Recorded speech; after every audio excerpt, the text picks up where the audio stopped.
In this episode, squats for that booty, that ass, that peach. What's the best way to develop that booty? The sun is shining, the birds are chirping, the bacon is sizzling. Welcome to the Daily Swole.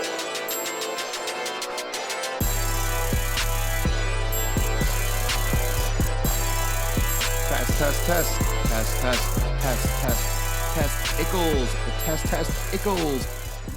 Welcome, everyone, to episode 648 of the Daily Mother Swole, the most muscular Swolecast, Beardcast, Broadcast, Gaincast, Mancast, Pumpcast, and Whorecast in the realm.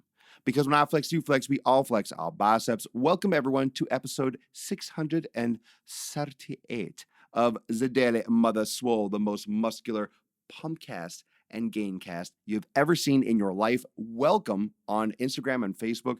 We are back in the office. We are back in large and in charge. Thank you for joining me on this Saturday. I hope you enjoyed your Friday night getting huge at the gym by yourself while you cry in your protein shake. Because you're alone in the gym. No one likes you. No one wants to work out with you on a Friday.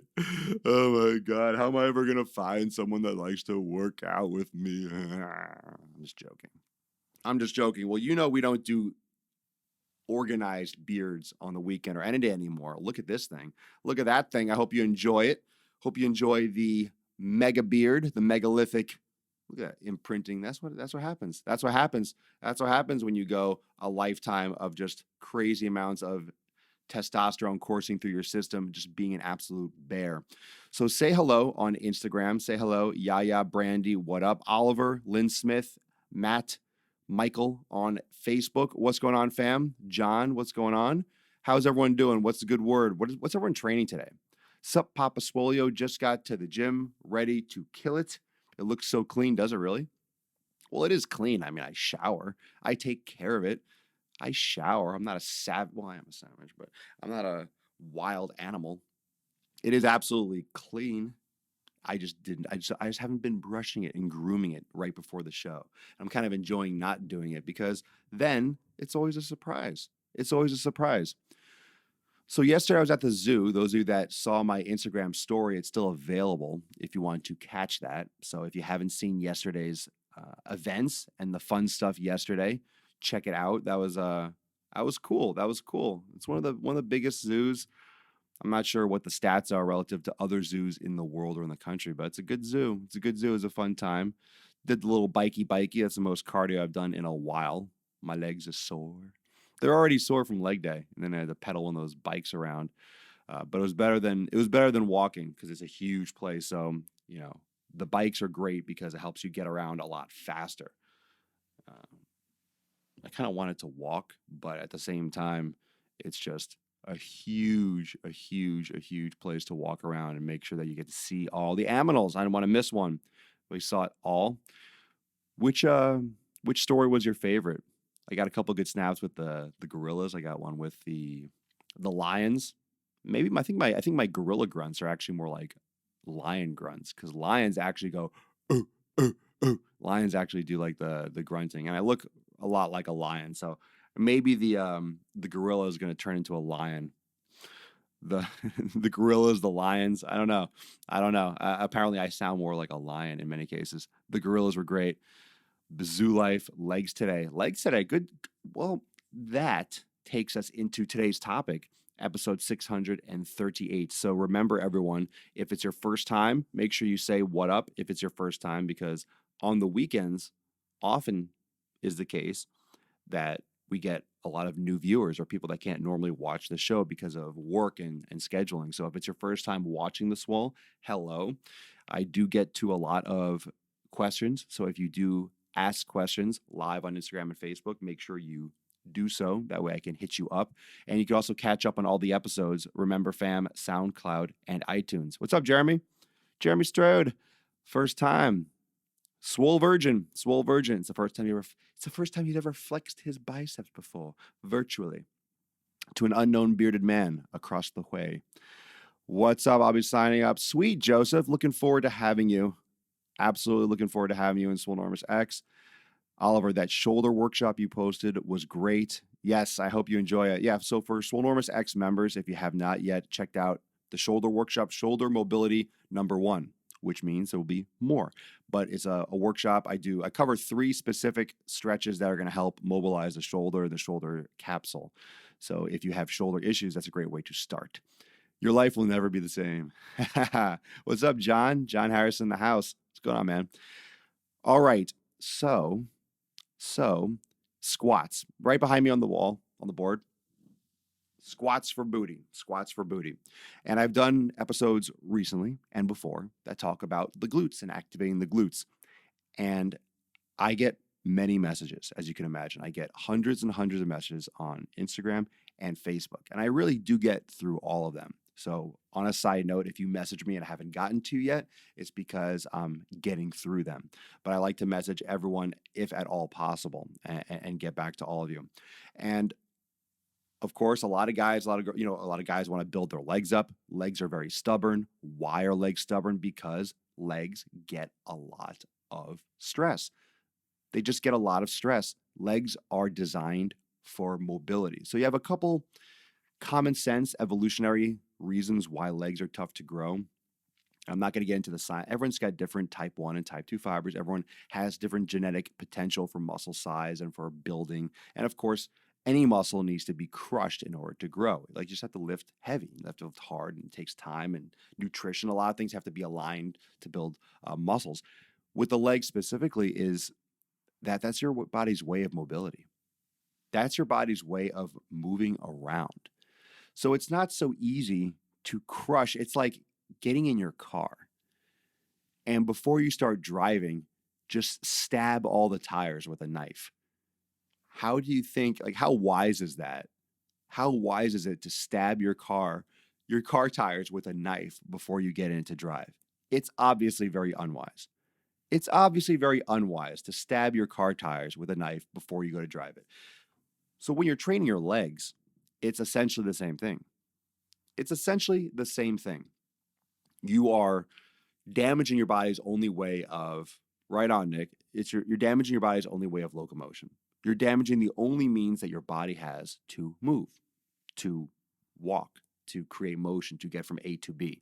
Of course, now we have planes and trains and automobiles and all that shit, and we're going to be zipping through holes in the ground, eventually with Hyperloop. However, in the future, right now, we walk.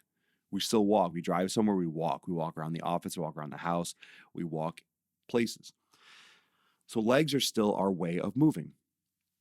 When your body, so on a sense level, on a receptor level, on a pain threshold level, your body in many cases doesn't want to crush your legs.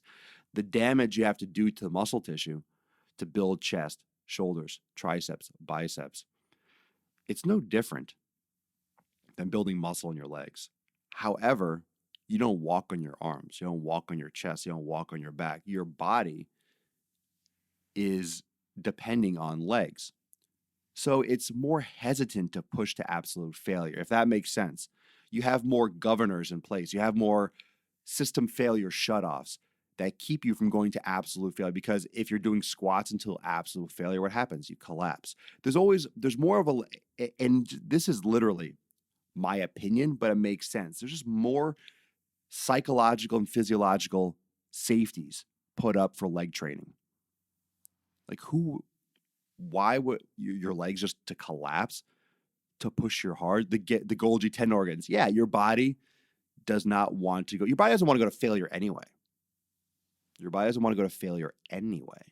It's uncomfortable. But I'm just throwing it out there that your legs are the only way to move. So your body has more of a protective mechanism psychologically. Because what you can do, squat until you just literally your legs buckle and you smash your head on the floor. I mean, you could die. You can hit your head on the corner on a weight. You just have more safeties in place mentally. Also, you support your body weight with your legs. Now, this is different than what I just said, than just the psychological mechanisms and the pain threshold, but you also support yourself with your legs. So there's always gravity pulling through your legs. Even if you're just standing, you're not lifting. Even if you're just standing and you're not even lifting weights, your legs have a lot of pressure. Your lower body is supporting your entire upper body. Think about that, your entire upper body. So your legs are still lifting all the weight. They're still isometrically keeping tension in order to keep your entire body supported like a pyramid. That's why your legs hurt so much after leg day, because you're walking on them. They never really rest. They never really rest. It's like shoulders or forearms or calves. These are areas of the body that are, there's always tone. There's always work. Your forearms are always working. Your shoulders are always working. Your legs are kind of always working. And I know, of course, if you're sitting down, you're sleeping. Yeah, there could be a time when you're literally not using the muscle, but you get it.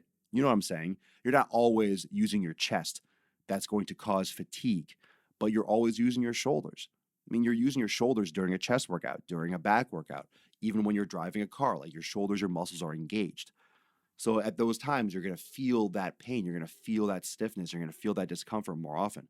And same thing with legs. You're literally supporting the gravitational pull of your upper body through your legs. So you feel it a lot more. It's more uncomfortable when you take a step. Your chest doesn't hurt when you take a step, but if your legs are sore, it hurts to move, it hurts to walk, it hurts to stand up, it hurts to, it hurts to sit down because your glutes are sore. My point is, you have to train your legs hard, and if they're not growing, you have to train your legs harder. So on the board behind me, it says squats for that booty. Squats for that booty, granted that your booty is activated. So if you don't know what activated booty means, go watch some of my glute episodes about core activation and glute activation. That's super important. Squats are a very basic, very elemental, and extremely functional, and probably the most functional thing you can do for your body.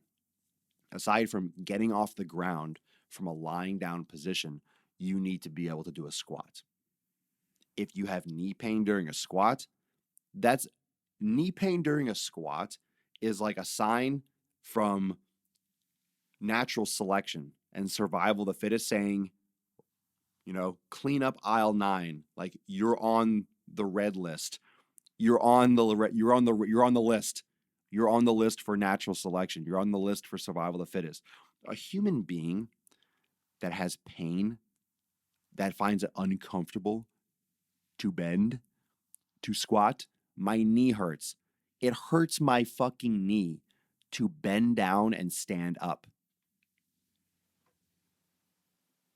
Think about that in terms of evolution. Fuck like, oh, you have tendinitis. You should go to your ortho and get it checked out, or take some ibuprofen, or rub some arnica on it. Yeah, that's going to solve it.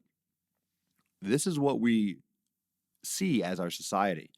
But on a big macro level, on the earth, it's like, oh, you are a human that has a broken human part.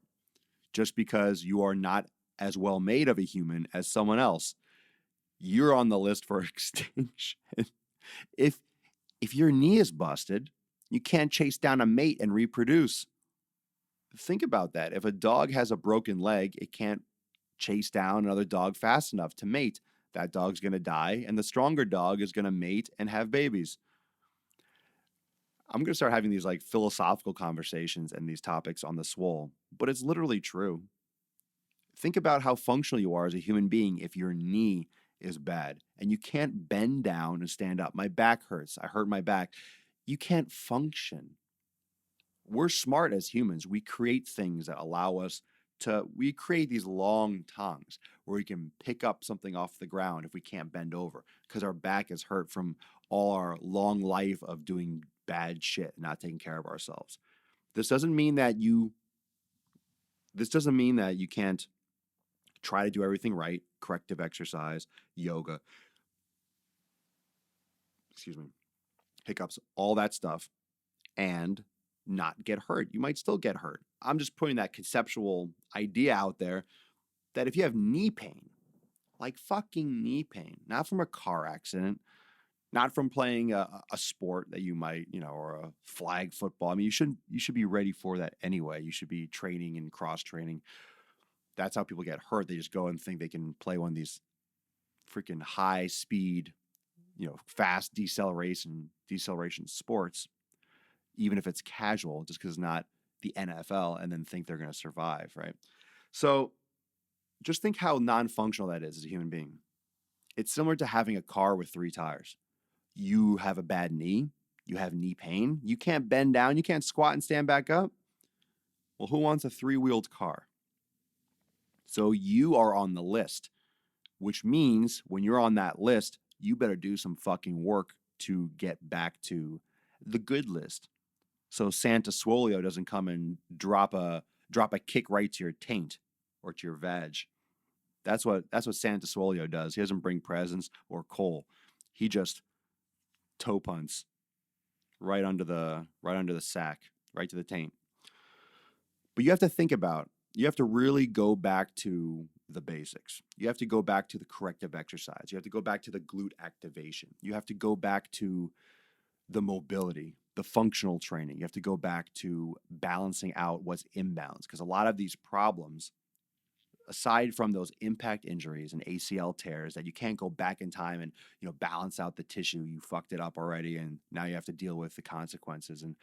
But this is still for anyone that has knee problems, for anyone that's had knee problems. Make sure, all humor aside, make sure that you're doing the right exercises to balance out the knee and the hips. Start learning, watch my episode, start learning how the knee is affected by imbalances at the hips. Squat for that booty? Sure, you could squat all day for that booty, but if you're not aligned properly and you don't have the proper ratios of strength, you don't have the proper lengths of the muscle tissue around the hip joint, you don't have the proper posture, dynamic posture during the squat, you don't have the right neuromuscular activation, you're going to do a squat, you're not going to be working that butt, you're going to hit the quads and the hamstrings too much, and it can lead to knee pain or tendonitis or injuries. You can sit down too often during the day for your job without doing glute activation. And that sedentary position can tighten up the tensor fasciae lata, one of the hip flexor muscles, and it'll tighten up the hamstrings. It'll weaken the glutes. You'll lose hip stability. You'll lose femoral stability. You'll get some more knee valgus. The knees will start bending in and caving in a little bit more. You get some more pressure on the knee, and then you'll have tendonitis or an ACL tear. It just increases your risk. If you don't understand what the fuck I just said, that's called experience and education and corrective exercise and therapy, yoga. There's all these things that can play into what I just talked about. Those were just some technical terms, and that was kinesiology and mechanics. But it's as simple as doing some activation exercise. I've talked about these exercises before. Because every time I do a show like this, well, what are those exercises? Well, lazy fuck for not watching any of my episodes where I talk about them all the time. Let's go over a couple of them. Am I going to demonstrate them right now? No. You have a phone or you're in Swolenormous X already and you're already doing these exercises. But you have to do it a certain way. Make sure your body is aligned properly. Make sure you're activating the right muscles. The hip bridges, the 2 and single leg hip bridges, balance reach exercise, single leg toe touch, single leg Romanian deadlifts are fantastic. I have it on Instagram and on Facebook. The lateral tube walking is amazing. But these are all corrective exercises. So fam, when you do these corrective exercises, when you do these isolation exercises, even the plank with proper hip and spinal alignment, sucking the stomach in, activating the glutes. When you do any of these exercises that are stabilization based, that are corrective based, the form is above paramount. The form is above paramount because when you're doing corrective exercise, you are literally reteaching your body how to move. You are reteaching your body how to position the body and how to move through space. So if you're trying to reteach the body, you got to be specific, you got to be detailed, and you have to be focused on literally what you're doing. You can't just, I'm going to do a squat, I'm going to do a hip bridge, arch. This isn't a Gymshark liftoff. You have to suck your stomach in, posteriorly tilt your pelvis. You have to activate the glutes. You're literally reminding the brain the phone number of the glutes. You're reminding the brain how to contact the glutes, because although you still have a butt, or you might have a butt, or you might have a fat butt, what's going on is that the nervous system is not firing those glute muscles when you do a squat, and your hamstrings and your quads are essentially taking over, even your adductors, and you're losing stability, you're arching the back too much, you're not using the glutes enough, you're using your thighs and your front and the back of your thighs too much. And because the glutes are the most important muscle in that area for stabilizing the core, you're at risk for lower back problems, for neck problems, for shoulder problems, for knee problems, and even for ankle problems. So it's absolutely fucking legit. If you missed any part of this episode, make sure you scroll back and rewatch this because it's fire. It's awesome. Let's take some questions on a Saturday. Don't forget to hydrate, people. I got a little bit dehydrated yesterday. If my voice sounds a little bit at the zoo, because we're pedaling. So, you're sweating and it was nice. It wasn't really super hot. I wasn't sweating, but you're looking at the animals, you're moving around. I just wasn't drinking as much water as I should. Got distracted. So I got home and I started having a little headache, just dehydration. So just a side note, if any of you have like a headache at any point during the day, don't count out the fact that you could be dehydrated. You could be needing water bad. So make sure you're drinking tons of water. Let's take some questions. Marissa on IG, finally caught you on live. Yeah, what up? What up, fam? What up, Papa Swolio and co? So drop some comments below. What are your experiences with squats? What are your experiences with glute activation? Do you do yoga? Do you practice yoga? Have you had problems doing leg day and not feeling it in your glutes before, feeling in your back, feeling your quads? What's your experience with that? Let's get into some of the nitty gritty. Today's training session is going to strain my joints, knees, elbows, wrists, and ankles. Yeah, you're just doing an ankle workout or a knee workout. I don't even know what that means. This is going to strain my joints.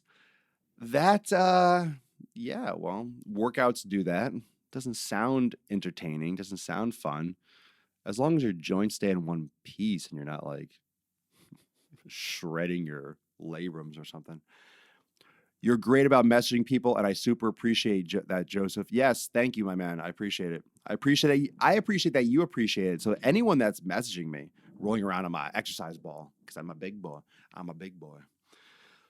Anyone that messages me will get a message back. And if you don't, it's because I either didn't see it, it got pushed down somewhere, I didn't star it, or something went wrong. Because I never, ever, ever, ever, ever leave a message unturned on purpose. Just so everyone knows that. And even if I've actually gone through sometimes, somewhat recently on Facebook, I didn't realize, I didn't realize, I guess, one of the inbox methods was unread, or I didn't have some setting checked off. I tweaked a couple things in my Facebook settings, but all of a sudden a few messages popped up, like a few conversations that were never responded to from last year, like a long time ago, to some other video I did. And I was like, I felt bad because there were like questions and people were looking for help and I just never even saw them. And I answered every single one. I actually got some conversations going again from people that messaged me about a year ago. So broke bread, an olive branch of peace. But yeah, it wasn't intentional. So I felt bad about that. But yeah, if you message me, you'll get one back. No guarantee you'll get one back in 5 minutes. Sometimes if I'm looking at my phone at the moment and a message pops up, I might hit you back but I get so many, I try to get through everyone's. So you might be waiting. Papa Swolio I ain't got no messaging assistance. I do it all myself. Rock climbing. You jam a hand, a foot in the crack and twist. You rock climbers are weird. Have fun climbing your walls. Enjoy it. It's intense. Calves are the hardest for me. Yeah, well, calves are one of those high repetition muscles. Calves are one of those muscles that usually have a higher percentage of type 1 fibers. They are more stubborn. Calves are at the base of our locomotion. The lever system in the calves allows us with minimal effort to lift our entire body weight, just bloop up onto the toes. So that lever system where the tendon, the muscle, and the force and the tension relationship, we can just lift all that weight. Think about that. Think about how the calves are different from the biceps. So if I gave you, let's say you weigh 200 pounds. Most of you weigh 150 or more that are listening. It doesn't matter how much you weigh. You weigh at least 100 pounds. So 100, 150, 200. Some of you are 3, 4, 5. It doesn't matter. Stand up and then just lift yourself up on your toes. Bloop, up on the balls of your feet. That's it. And that's it. Boom. All of a sudden you just lift all your body weight just like that on the balls of your feet. And you can't do that. You put 200-300 pounds on your biceps for a bicep curl, you wouldn't be able to lift it. But it's amazing the lever system and just how easily you can lift based on leverage and how the body is designed and how we've evolved, just how it's set up. It's just amazing. Because can imagine if you had to put the same amount of stress into every single step, we wouldn't walk anywhere. We wouldn't be able to move. So because of the way our joints are designed, we're able to provide such locomotion and provide force for our fat asses. Now, if I didn't answer, no, I didn't see your question, Millions. Oliver, I will have chicken legs for life. I have accepted this. Maybe it's possible. I don't know what you're doing for legs. I don't know everything that you're doing. Trust me, to get my legs the way they are, it's been murderous, like crushing them. I think a lot of times, to be honest, fam, when I get messages about all, from all of you that, I guess I'll never have big this or this just can't grow. I don't know what to do with it. A big part of me is like, they just don't train hard enough. I'm not saying that's the case for you, but I look back to what I did to grow, and it was just, it's not logical. It's stupid shit. It's just doing reps until you feel like your legs are going to like fucking explode or collapse. Just doing 100 rep set of squats at the end of doing 30 fucking sets and you feel like you're going to pass out or throw up. It's just ridiculous levels of just overload and just beating the fuck out of them.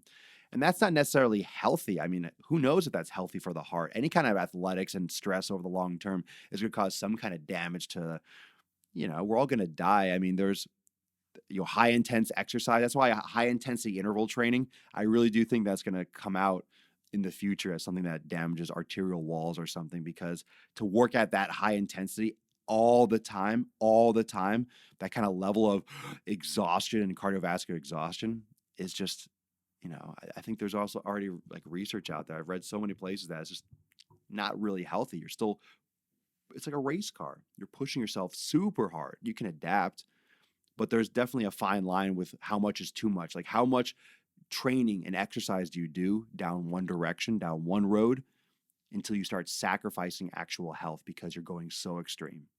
That's the problem with the CrossFit style workouts and the always trying to do more and do more and do more and create no balance and no counter stress, yoga, meditation, things like that, active recovery. When you're just going hard all the time, where's that balance? There's a breaking point somewhere, even if it's exercise. Just because you train your ass off doesn't mean it's automatically healthy because you're in a gym. You're still doing damage. You're damaging the body. You're physically damaging your body. So if you're not allowing recovery, I mean, come on. Muscle Millions, how do you feel about diet-induced autophagy? Do you think you can significantly impact autophagy through diet? I don't fucking care. What? I forget the definition of autophagy. Is that breaking down is that recycling like blood cells? Like, what is that? I forget the definition of that. I don't even remember what that is. I rarely use that term, but I'm aware of it. I just forgot off the top of my head. Diet induced. I don't know. I think there's a lot. You guys really care about the most detailed, like how is that going to, it's amazing. Here's another thing that's interesting. You could define that for me. I forget. I don't really want to look it up right now, but the all cells. All right. That's what I thought. Right. Diet induced. What do you mean? Like fasting and stuff? I don't think too much about it. Your body does it anyway. When you have cells, red blood cells, your body regenerates red blood cells. They die in your body. I think every 6 months, I believe. I could be wrong with that number, but your body will regenerate red blood cells naturally. So everyone that's trying to donate blood so your body will build more red blood cells. You should donate blood. Your body does that anyway. They're just trying to get you to donate blood. So you don't need to donate blood to create more. You'll be fine. You'll be fine doing it regularly. Well, fasting's been shown to be healthy. I don't know what the latest research is on autophagy, the destruction of damaged cells. Possibly. possibly like growth hormone, but fasting is normal. Fasting's normal. I just am not necessarily a fan of the intermittent fasting where you just don't eat all day and only eat within a certain window. I think that's a little bit more of a fad. I don't think that's natural for the human body. I don't think that's a natural way to fast. I don't think that's a normal way to fast because when you are, think about this, when you are regularly fasting, it's planned. So it's very scheduled. I almost feel like intermittent fasting your body might get used to it and it'll stop being less effective for that fasting purpose. I am just throwing shit out there. I'm just saying words. Like literally, I'm not saying this is based on this science article, but your body adapts so well to things. I am not against the concept of fasting, like a day of fasting randomly, or 2 days of fasting, or 2 days of, windowed fasting, intermittent fasting, like, more extreme, but for like a week and then going back. I don't know. I feel like keeping the body on edge sometimes gets some better responses in certain situations. I don't know how much research has been done on consistent intermittent fasting. What are the that's something that we can have a conversation. If you want to send me some studies on the latest clinical trials. So this goes back to what I talked about yesterday when we were discussing how saturated fat has been demonized and it's just not true. Like there's no research to show that saturated fat is bad for you. And then you get everyone on Instagram saying, well, you're just telling everyone to eat all this fat. That's dangerous, blah, blah, blah. I'm not telling everyone to just fucking eat animal blubber all day long, you fucking assholes. God, you can't say anything in this fucking pussy country and world without everyone saying, whoa, it's not an extreme. It's words. It's having a conversation. It's discussing. Saying that saturated fats aren't bad for you is not saying you're just telling everyone to go to the extreme, everything in moderation. What does saturated fat have anything to do with moderation? I'm saying saturated fats are not linked to heart disease and all these diseases that we're told for our entire lives. I didn't say only eat saturated fat. Ketosis and high fat dieting is not bad for you. It's also not bad. Doesn't mean you're not eating protein. Doesn't mean you're not eating vegetables anymore. Doesn't mean you're not eating leaves and spinach and shit. Eat your kale. You can still have your vegetables. We're talking more like impact carbs. I love sweet potatoes. I love yuca. Resistant starches are great, but you shouldn't be pounding oatmeal, bread, carbs, sugar, fruit juice, fruits. That is where the science is more showing that it causes issues. So those extremes. But things like fasting is just a natural thing for the human body, more for males. I don't know how many of you are aware of this, but I have read a lot of content about females and detriments for a female to be fasting, and that's just evolution. Males are hunters, women are meant to be nesting, home, breastfeeding, caring for the children. So with fasting, it's more of a male thing. So those are the ladies that are intermittent fasting, maybe not seeing great results. I would definitely look into it. I don't think everyone. I just think from a logical standpoint, I don't think women, it just makes sense, right? If you have creatures, men will go out and hunt and maybe not be able to eat for a week while they're hunting buffalo and trying to bring it back. And women were breastfeeding. Like women need fat on their body. Women need calories because let's say you have 3 children and you're in the little teepee hut and you're Native American and you're breastfeeding the children. You're a dude out hunting. You're not eating while you're hunting, or you're grazing on nuts or fruits and stuff. And you're trying to find a buffalo. The woman needs to have sustenance. So why would she be intermittent fasting? Or why would she be fasting unless she had to? You would have food stores and you would leave and go hunting before you ran out of food completely because you have to care for the children. So I just don't think that women should be intermittent fasting, just from an evolution, from what I see as like a common sense standpoint. But some people have results with it, but you're also a human being and you're also not eating. So it doesn't mean that you can't see results, but long term, I don't know. The only real studies have been done on rats and they are a poor model and don't correlate to humans. Yeah, all those. I love how everyone, especially when you get into like the vegan conversations and you get into these fat conversations, when people are comparing based on a fucking study on mice and rats and shit, guinea pigs, to humans. Oh, well, the digestive. No. It's understood. It's live creatures. It's understood that rats are not like, oh, it happens on a rat. It must happen on a human. That's the biggest fucking crock of shit that makes me crack up when everyone like quotes studies. Well, these rats, great, good for the fucking rats. I don't look like a rat. I had someone else message me on Instagram because I was talking about I posted a Instagram story on the rhino, and I'm like, look at this rhino making gains. He was lying there on his side. Rhinos don't stand up. If rhinos stand up, it's like cardio for a rhino. And he messaged me saying, well, rhinos are the largest land mammals and they only eat grass, and their digestive system is more similar to ours, and ours are more similar to, or very unsimilar to omnivores, as if that proves that, oh, we shouldn't be eating meat. Like, what the fuck are you talking about, bro? The fuck are you talking about, bro? You're literally telling me that because a rhinoceros is a large land mammal and eats vegetables and is plant-based, that because a rhino and our digestive system, I don't even know if that's true or whatever you're referring to, is similar to a human's, how does that fucking mean? What, it has an esophagus? It has a stomach? Great. It's called digesting because it might be similar in some aspect that I didn't even research. That we're like a fucking rhino and I should be eating grass like a fucking rhino, you asshole idiot. What a stupid fuck. And I think he's a vegan and everything. We had some good conversations. So if you're watching, yeah, I think that comment was stupid as fuck, but I don't dislike you. And you can still message me on Instagram. But I thought that was funny. I laughed. And I messaged back. I'm like, it's a completely different species. That's all I said. I was just too pissed off. And I'm like, I'm not wasting my eye space with this anymore. I'm not a fucking rhino. Like, these are the arguments that people make.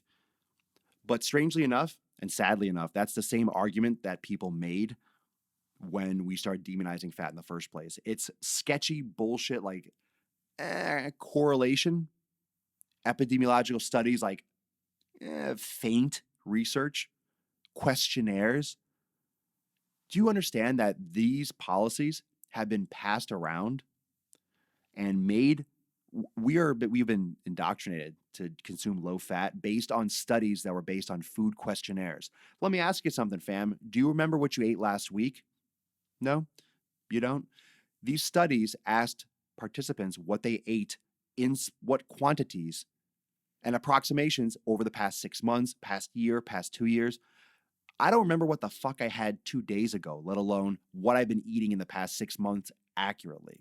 So all these policies are based on people's perception of what they ate, what people want to be. They don't want to get in trouble. People are manipulating what they ate, how many calories, what foods, all these studies, and like, saturated fats cause heart disease. Well, all these saturated fat people also don't exercise and also smoked more than all the ones that didn't eat as much fat. So maybe that's the proof. We know smoking is bad for you. We know not exercising is bad for you. So, maybe it's not the saturated fat. Maybe it's because you sat on your fucking ass and smoked. That just doesn't make it into the studies. And all of a sudden, boom, in the 60s, all these policies change and fat's the devil. And everyone gets on the fat wagon like, yeah, pitchforks, yeah, hang the fat, yeah, burn them, lynch them. Lynching fat. It's fucking, it's the same thing. It's the same thing. Scapegoats, the Japanese in World War II.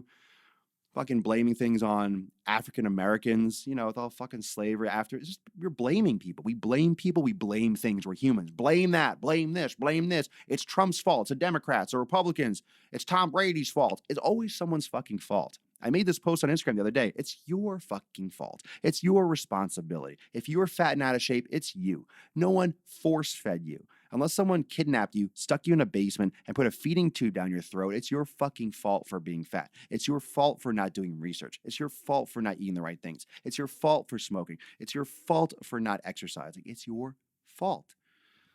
So, yeah, that comes back on that rant to, I'm not a fucking rhinoceros. So there's your answer.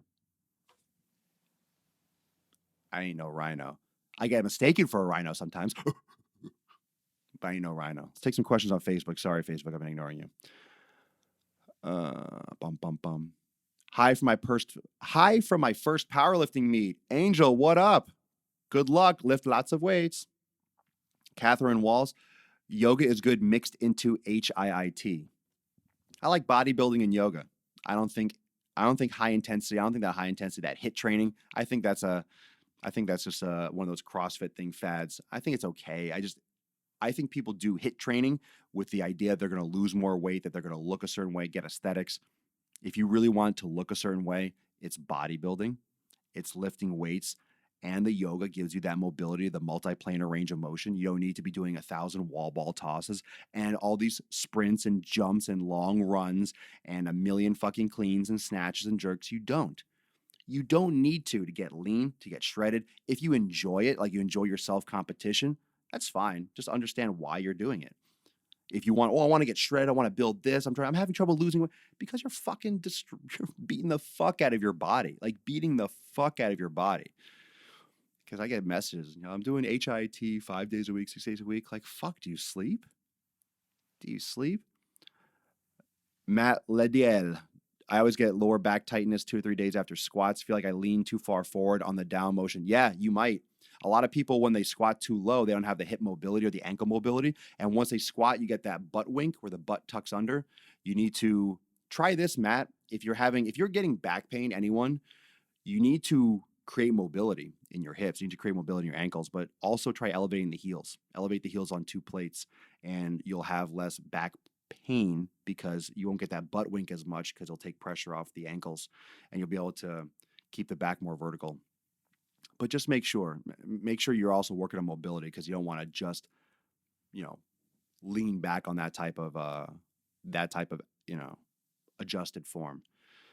Do you sit on the Swiss ball just for comfort? I sit on it because it makes my back feel better because I'm more mobile when I'm on it. I can lean back and stretch. I can lean forward. I don't like my rolling chair because it's a pain in the ass. Plus, if I want to stand up, I just kick it back out. So the Swiss ball is great for other types of exercise and stretching. It's comfort. It's also for posture. This is better for what I do here. I stand too, but lately I've just been uncomfortable standing at the desk. Validus Branham. What a name.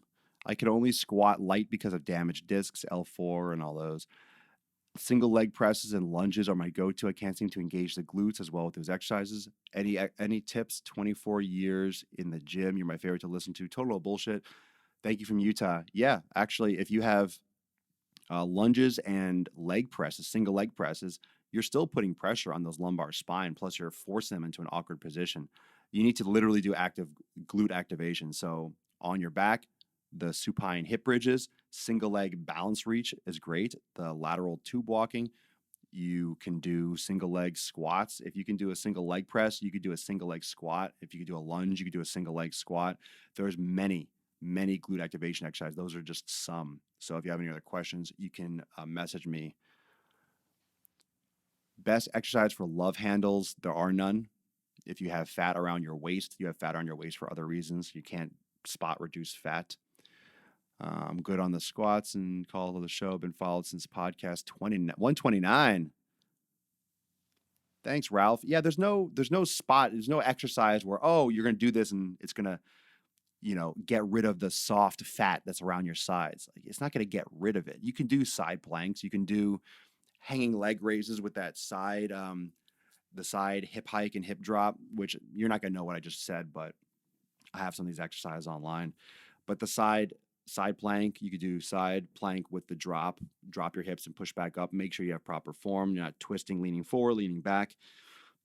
That's a good one. Not a big fan of that standing one where you're holding weights and you're going like this. I never saw the point of that exercise. People just compress and fold themselves. I don't know. I just don't like seeing people do it. I just never really liked that one particularly for me. I'm actually donating blood right now. Damn, that's intense. Before we had choice, it was meat, so I'm sticking to meat. Yeah, meat. I think everyone thinks that back in the day, hundreds of years ago, because everything was clean and pure, that humans, like, we grazed on, we ate all like vegetarian stuff. No, we ate meat, milk, and cheese. Like, yep. Yep. Let's see. Michael Bastian, let's take one more question or two. When you say fat isn't bad, I think there's a lot of people out there that don't know the difference between saturated fats and trans. Of course there is. Of course. There's a lot of people that don't. Most of the people don't understand that saturated fats aren't bad.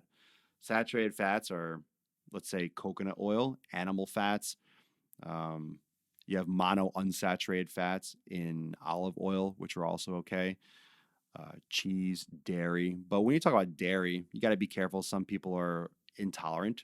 So, things like A2 milk or goat, sheep, can be beneficial as well. If we had access to raw cheese, that could be more beneficial, but everyone has different tolerances, like whole pastured eggs. So I did, but then it cuts the audio out completely. What you guys talking about on Instagram? Is media volume up? Are you guys, someone's having trouble hearing? I think you're probably the only ones.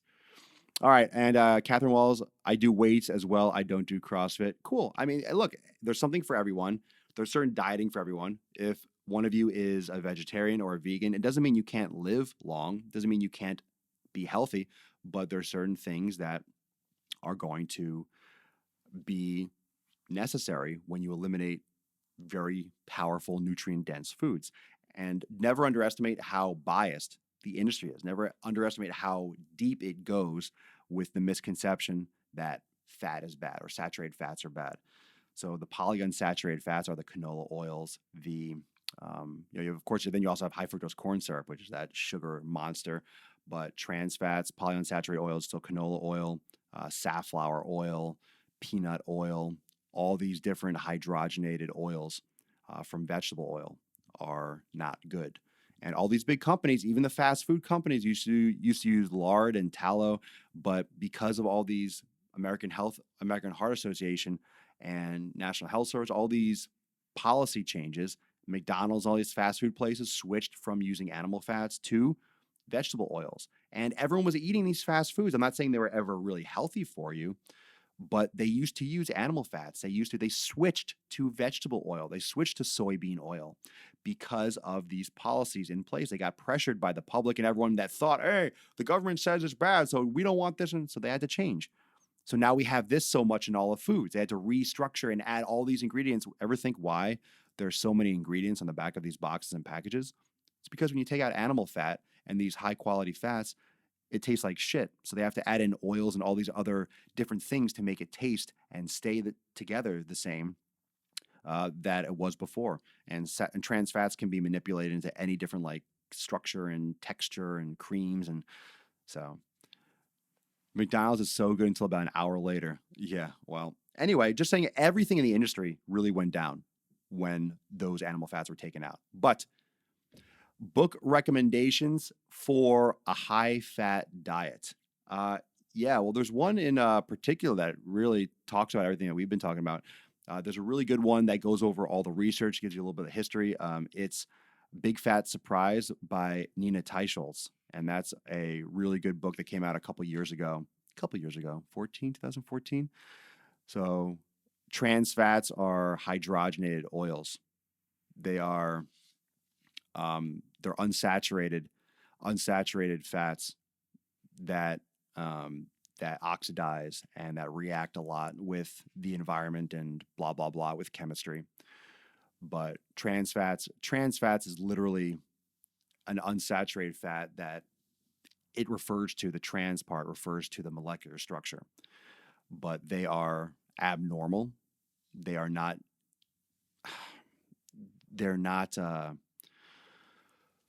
stable in the same sense. They're liquid. Well, not trans fats, but vegetable oils are liquid at room temperature. And it's very hard for baking and things like that when you don't have things that mimic butter. So that's why trans fats were created essentially to have more texture. So you could have margarine. So you could have the fat feeling without having the animal fat. So you start really making all these elements. I did this on my Instagram story. It's in my highlights in the nutrition section. Every time I go to the supermarket, I do some nutrition snaps on Instagram stories. I have to put some more up there, but there's one up there now that shows butter. When you have butter, it's butter. Then you have it's not butter or nature's best, and you have vegetable oil, soybean oil, and all these ingredients in it because they have to try to make it taste like butter. And that's because of all the demonizing of fat. All the demonizing of fat and pretty much animal fat getting stricken because it causes heart disease, which is not true. It's sad. It's not true, but we're learning, our voices are getting louder because of the internet and our ability to communicate. And eventually, look, we need studies, fam. We need studies. We need real studies of more meat, like a paleo style. We need studies where there's a vegan style of eating, and we need studies comparing to a low-fat diet. We really need one of those major clinical studies that might cost $1 billion, but we need to really do this controlled and put all the money into it. But guess what? If we find out that animal fats are so much better in this and all these vegetable oils, we shouldn't do it. The billions and billions and billions of dollars in corn, soy, major corporations are really going to be in a fucking pinch. So that's why these things haven't happened yet, because we have allowed, based on what we thought was real and what everyone we wanted to believe, we pushed so hard against fats that these companies were created and grew so much the other way.